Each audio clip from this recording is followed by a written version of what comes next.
Bonjour à toutes et à tous, j'espère que vous allez bien. Aujourd'hui on se retrouve pour une nouvelle vidéo thread horreur, et avant que la vidéo commence, je vais vous parler d'une application mobile, et non ce n'est pas un placement de produit. En fait c'est une application mobile qui répertorie des threads, que ce soit horreur ou non d'ailleurs, et donc cette application est très cool parce que moi déjà ça m'aide à faire des vidéos, à trouver des sujets à aborder, etc. Du coup c'est très pratique pour moi, et surtout parce que j'aime bien mettre en avant des petits créateurs qui ont une bonne idée. Et donc voilà, je suis content d'utiliser la visibilité que j'ai acquis ces derniers temps pour mettre en avant quelque chose de très sympa. Du coup voilà, je vous invite à télécharger cette application, elle est totalement gratuite, voilà. Et n'hésitez pas, si cette application vous plaît, n'hésitez pas à mettre un petit commentaire dans le Google Play ou je ne sais pas quoi, en lui disant que vous venez de ma part et que cette application vous plaît, voilà. Et donc nous allons pouvoir commencer l'histoire qui vient de cette application précédemment citée. Donc aujourd'hui, il n'y aura qu'une seule histoire, mais une histoire très longue et surtout qui m'a fasciné quand je l'ai lu, j'étais à fond dedans, et du coup c'est un vrai plaisir de vous la raconter. Et vous pouvez constater que je suis de moins en moins dans l'obscurité, pour des raisons évidentes, parce qu'à chaque vidéo je me chie de plus en plus dessus, voilà, à tel point qu'il y a même mon chien. Laissez-moi vous raconter l'histoire de la maison de la Grande Sainte. Sainte écrit comme ça. Voilà, c'est pas la Sainte Marie ou je ne sais quoi, c'est vraiment, voilà, la Sainte écrite comme ça. Et donc, c'est une histoire de fantôme, c'est une histoire de possession, c'est une histoire qui me fait beaucoup penser à la maison d'Amityville, ce genre de choses, vous voyez, quand une famille se fait poursuivre par des entités. Voilà, donc cette histoire, elle parle vraiment de ce genre de choses. Et donc, nous sommes dans les années 80, dans le nord de la France, et une famille tunisienne va vivre l'enfer dans cette maison. Donc la famille, elle est composée de 2 parents, donc la mère et le père, et de 5 enfants, dont 3 filles et 2 fils donc. Et donc au début, ils s'installent dans la maison et tout va bien, voilà, ils sont très contents d'avoir une grande maison pour pouvoir abriter leur grande famille et tout ça, enfin, ils sont contents d'avoir ça, et donc au début tout se passe bien, tout est très cool, voilà, ils découvrent la maison, ils sont heureux, ils vont au travail et tout ça, les parents, machin, dans leur nouvelle maison, enfin c'est très bien, c'est... voilà. Et un jour, lorsque le père de la famille s'absente pour aller voir un match de foot, la mère et ses 5 enfants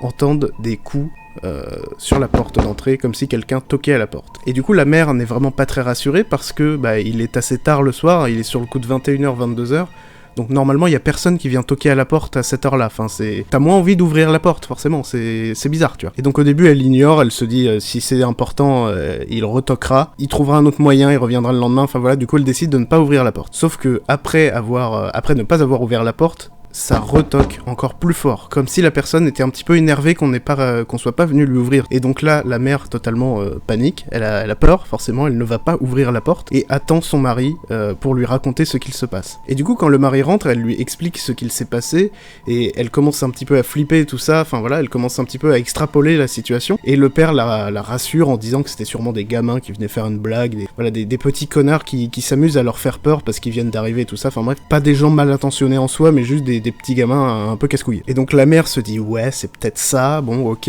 voilà, du coup elle laisse pisser quoi. Du coup le lendemain soir, le père décide d'aller se cacher dans les buissons à côté de la maison pour essayer de choper les gamins en question en plein flagrant délit quoi, et pouvoir les engueuler et leur expliquer que c'est mal ce qu'ils font, et puis voilà, et que tout rentre dans l'ordre. Sauf que nenni, ça ne va pas se passer comme ça. Donc le père, il est caché dans le jardin, dans un buisson pour qu'on ne le voit pas, en attendant que les gamins reviennent faire leurs blagues, sauf que rien ne se passe. Voilà, il attend vraiment très longtemps, et il y a aucun enfant qui vienne faire chier le monde, enfin voilà, il y a personne qui vient. Et donc là, le père, il commence à se dire, ils viendront pas, et puis voilà, ils l'ont juste fait hier, et ils le referont un autre jour, enfin voilà.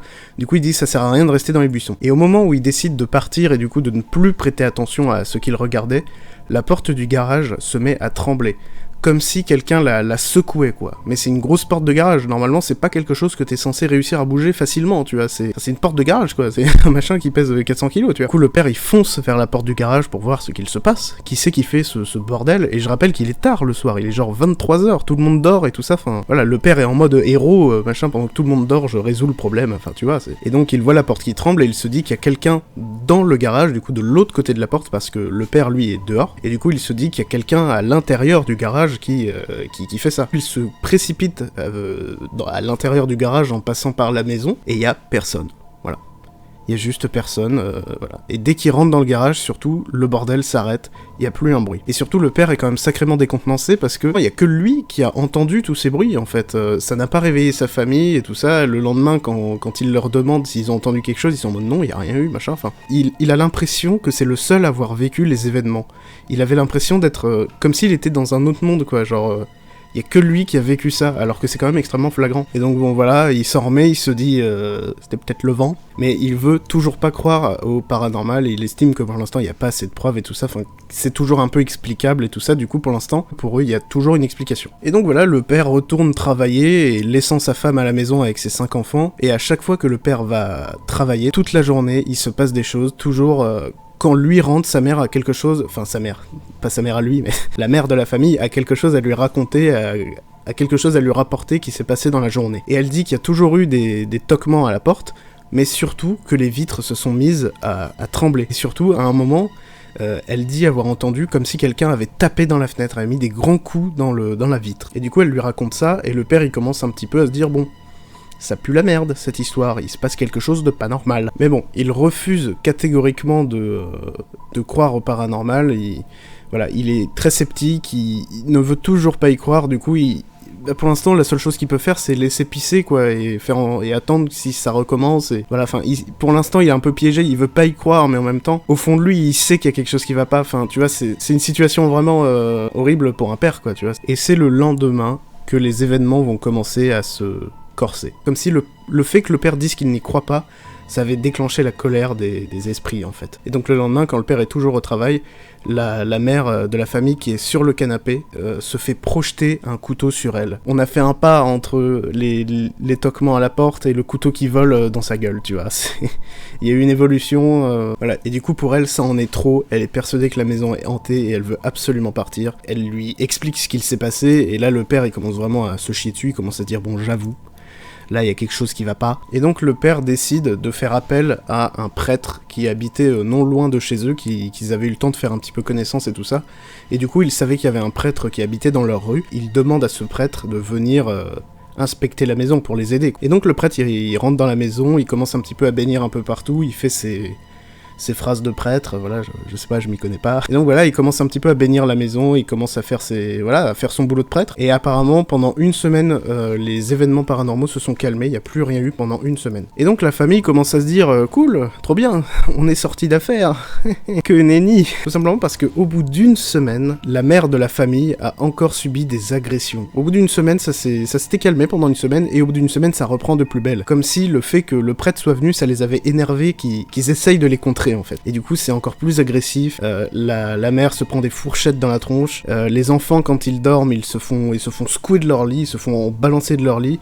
Il y a même une nuit où la fille la plus jeune, qui avait 5 ans, il y a un meuble qui lui tombe dessus, en fait, pendant qu'elle dort sur son lit. Heureusement, elle est pas blessée, hein, le meuble lui est tombé dessus. Disons qu'elle était... Il y a eu plus de peur que de mal, voilà, aucune blessure grave. Donc ça va. Mais ils se sont dit que ça commençait à devenir sérieux et qu'il fallait vite se casser, quand la robe de la mère a pris feu. Hein. Un jour, elle était dans son salon, commençant presque à s'habituer aux phénomènes paranormaux, et là, sa robe prend feu. Prend feu, mec. Genre là, ils ont pas juste essayé de lui faire peur ou de lui lancer des trucs dans la tronche, tu vois. Là, ils ont essayé de la cramer, tu vois. Et donc là, évidemment, elle dit de nouveau à son mari ce qui s'est passé, et son mari, il est dans une très mauvaise passe, parce que lui aussi, il est en mode, à chaque fois que je rentre, il y a un nouveau truc et tout ça. Enfin, en fait, il a peur de rentrer chez lui parce qu'il sait que sa femme va lui raconter des trucs de plus en plus horribles chaque jour. Du coup, elle lui explique ça, et là, il dit, bon, ok, on va se barrer, on va aller chez les voisins, parce que c'est la merde, hein, tout simplement, voilà. Sauf que eux, ils pensent que c'est la maison qui est hantée, ils pensent que c'est la maison qui a un problème. Sauf que pas du tout. Pour la simple et bonne raison qu'ils ont fait appel à plusieurs prêtres, dont même un chaman. Dans les années 80, il y avait encore des chamans. Je l'apprends comme vous. Et donc, ils ont fait venir 6 prêtres et un chaman,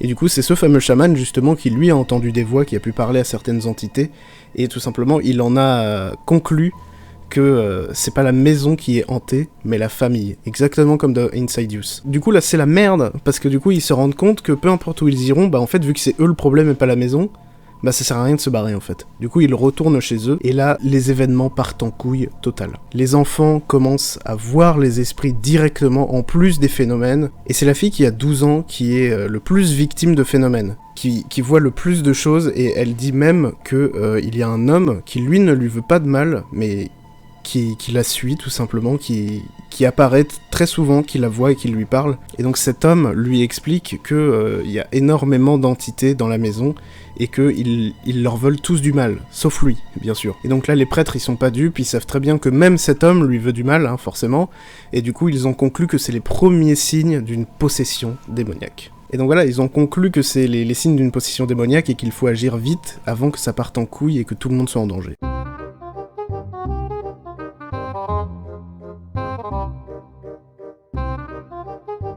Et donc ils font un exorcisme à tous les membres de la famille, et ils se rendent compte que c'est justement la fille de 12 ans qui est la plus réceptive à toutes ces possessions démoniaques. Mais rassurez-vous, cette histoire ne finit pas totalement mal, parce qu'il y a eu des cas de possession où les gens devenaient complètement fous, comme dans le film L'Exorciste. Là, ça s'est pas fini comme ça aurait pu si les prêtres n'avaient pas agi.